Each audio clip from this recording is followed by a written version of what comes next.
নমস্কার বন্ধুরা, কেমন আছেন সবাই? আমি ভালো আছি, আশা করি আপনারাও ভালো আছেন। আজকে আবার একটা নতুন ভিডিও নিয়ে চলে এসেছি পাঁচ ফোড়নে।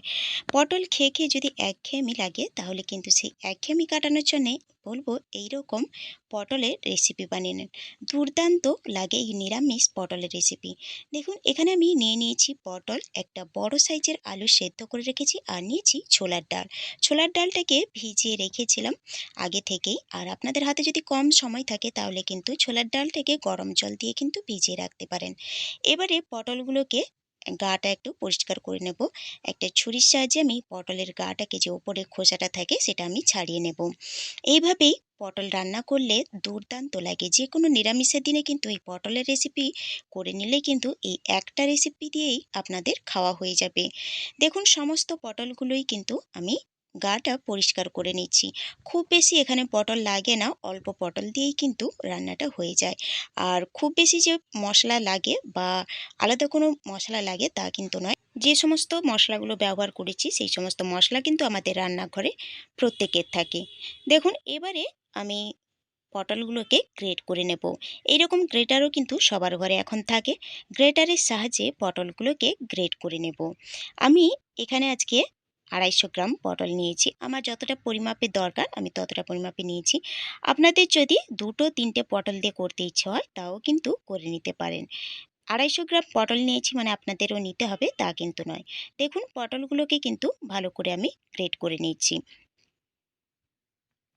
আর এখানে আমি ছোলার ডাল নিয়েছি। ছোলার ডালটা নিলে কিন্তু ভালো হয়। যদি হাতের কাছে না থাকে, তাহলে কিন্তু আপনারা মুগের ডালও দিয়েও করতে পারেন। মুগের ডাল ভিজিয়েও এই রান্নাটা কিন্তু আপনারা করতে পারেন। দেখুন, সমস্ত পটল আমার গ্রেট করা হয়ে গেছে। এবারে পটলগুলোকে চেপে চেপে এই পটলের খোসা থেকে জলটা আমি বের করে নেব। যতটা সম্ভব চেপে চেপে কিন্তু জলটা বের করে নিতে হবে। মানে জলটা থাকলে কিন্তু এই রেসিপিটা একদমই ভালো হবে না, বা এটা যে বড়া করে ভাজবো তার জন্য কিন্তু এই জলগুলো থাকলে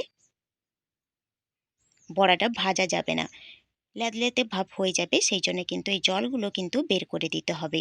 পটলের জল কিন্তু আমাদের এখানে একদমই লাগবে না। আপনারা চাইলে কিন্তু যে কোনো রান্নার ক্ষেত্রে ব্যবহার করতে পারেন, কিন্তু আজকে আমার লাগবে না, তাই আমি এগুলো ফেলে দেব। আলুগুলো আলুটা যে সেদ্ধ করে রেখেছিলাম, সেটা আমি এবারে এই পটলের সঙ্গে গ্রেট করে নিচ্ছি। একটা বড় সাইজের আলু নিয়েছি এখানে আমি, আর গ্রেট করাও হয়ে গেছে। এরপর আমি ছোলার ডালটাকে পেস্ট করে রেখেছিলাম, সেটাই এখন এটার সঙ্গে মিশিয়ে নেব।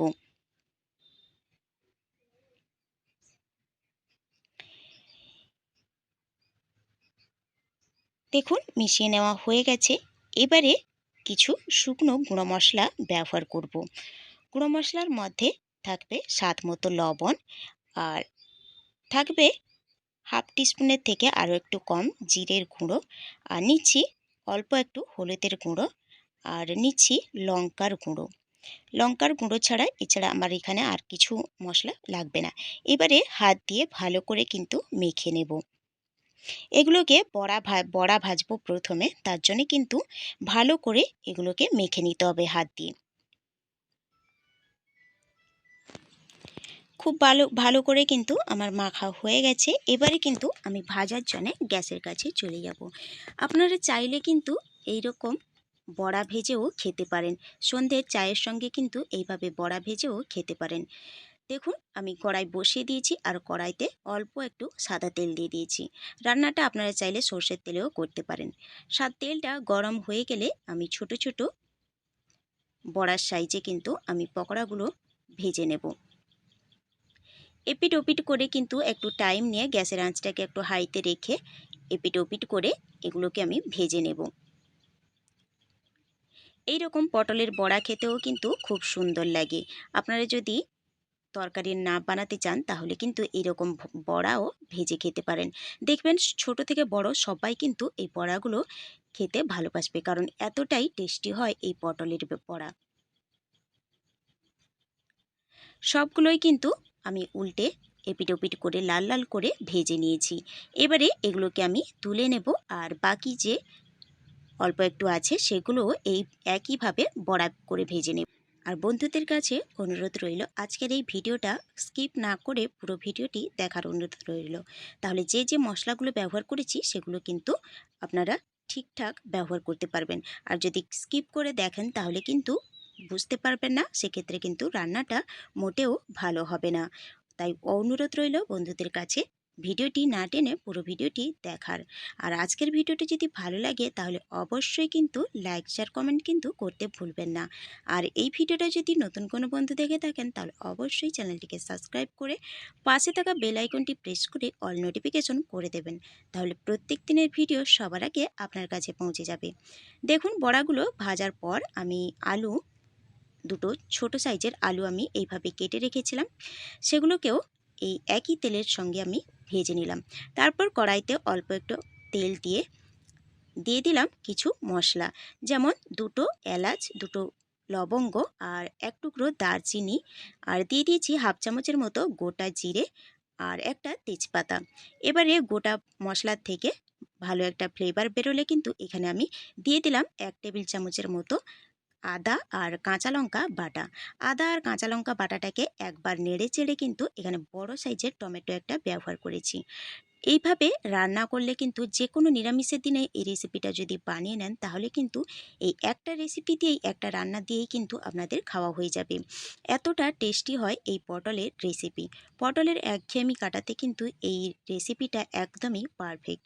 দেখুন আমি নেড়ে চেড়ে নেওয়ার পর টমেটোগুলো গলে গেছে। টমেটোগুলো গলে যাওয়ার পর কিন্তু আমি অল্প একটু জল দিয়ে দিয়েছি, কারণ এখানে গুঁড়ো মশলা ব্যবহার করব কিছু, যেমন হাফ চামচের মতো জিরে গুঁড়ো, হাফ চামচের মতো ধনে গুঁড়ো, আর হাফ চামচের থেকে অল্প একটু কম দিয়েছি হলুদের গুঁড়ো, আর দিয়েছি হাফ চামচের মতো কাশ্মীরি লঙ্কার গুঁড়ো, আর হাফ চামচের থেকে অল্প একটু কম দিয়েছি লঙ্কার গুঁড়ো।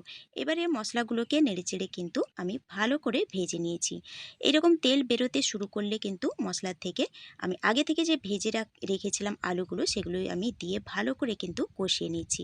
3 থেকে 4 মিনিট কিন্তু মিডিয়াম আঁচে এইভাবে আলুগুলোকে কষিয়ে নেওয়ার পর দিয়ে দিলাম গরম জল। যেহেতু নিরামিষ রেসিপি তাই গরম জলটা ব্যবহার করলে কিন্তু রান্নার ক্ষেত্রে টেস্ট সবসময়ের জন্য ঠিক থাকে, তাই আমি গরম জলটা দিয়েছি। আর এবারে ঢাকা দিয়ে দিলাম।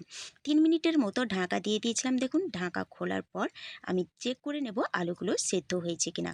পারফেক্ট একদম আলুগুলো সেদ্ধ হয়ে গেছে। এবারে এখানে আমি মিশিয়ে দেব আগে থেকে যে ভেজে রেখেছিলাম বড়াগুলো, সেই বড়াগুলো। সবগুলো বড়া কিন্তু আমি এখানে দিচ্ছি না, কারণ কয়েকটা বড়া কিন্তু আমি তুলে রেখে দিয়েছি।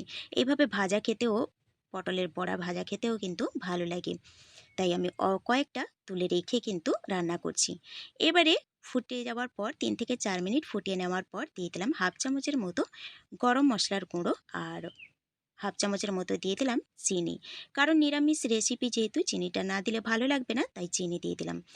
এবারে আমি রান্নাটা প্রায় কমপ্লিট। এবারে নামানোর আগে দিয়ে দিলাম 1 চামচের মতো ঘি। ঘিটা কিন্তু ভালো একটা ফ্লেভার বেরোবে, তাই ঘিটা আমি দিয়ে দিয়েছি। দেখুন সার্ভ করে নিয়েছি, কতটা সুন্দর লাগছে দেখুন, খেতেও কিন্তু দুর্দান্ত হয়। তাই অনুরোধ রইল বন্ধুদের কাছে একবার হলেও এইভাবে বানিয়ে দেখবেন। আশা করি আপনাদেরও কিন্তু খুব সুন্দর লাগবে। তাহলে বন্ধুরা আজকের ভিডিওটা কেমন লাগলো অবশ্যই কমেন্ট করে জানাবেন, আর ভালো লাগলে লাইক শেয়ার করে দেবেন। সুস্থ থাকবেন, ভালো থাকবেন, খুব শীঘ্রই দেখা হবে পরের একটা ভিডিও নিয়ে।